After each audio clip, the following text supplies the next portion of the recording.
Hello, model railroaders. John back with the 16x8 river layout. Those of you who follow me would remember this is my yard outside my train room. We'll go in here and you can kind of see where things were, where they go. I just have a handheld LED light right now.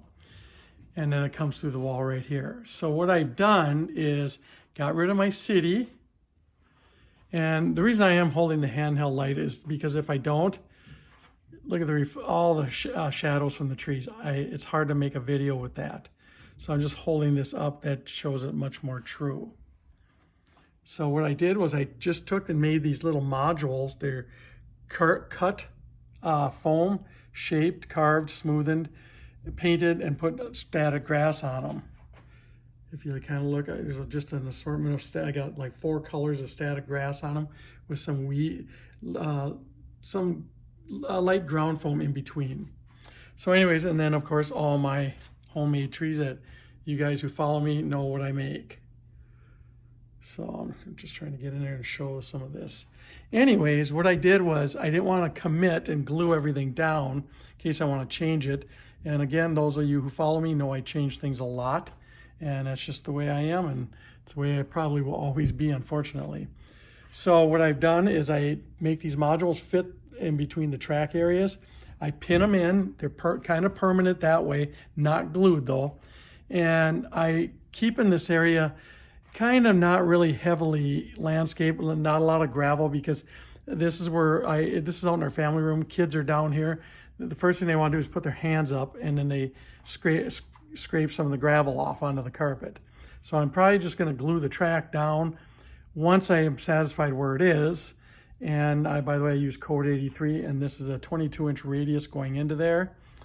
And one other thing, note quick, back there is another grove of the trees. Here, maybe I can walk back there and show you.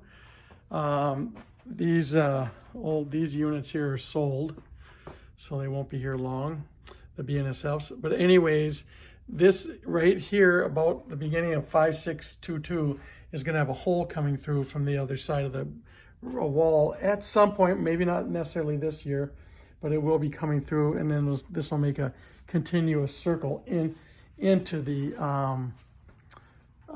layout room. So that way I've got another option for siding tracks. Then I can use these also, and it's a lot easier and quicker for me to pull up a train. So I'm going to set up 3 or 4 trains. My layout now is much better than it used to be for that. Before, I just literally had 1 track, and I'd have to peel everything off, and that really stunk. But now I have 2 for sure. And now with this thing, I got 2 to 3 more. So it's really nice and easy to do all this. So, but like I say, what I did was I just took and put these modules in to give it a countryside look. And I can take them out whenever I'm ready if I don't like them, which I change my mind a lot on this stuff. And I'm gonna also, one other thing, you can kind of see where I painted gray in the background for just a very distant light mock hill. I'm gonna paint some trees up against that with like a stencil type trees, pine trees, shorter ones than what you see here.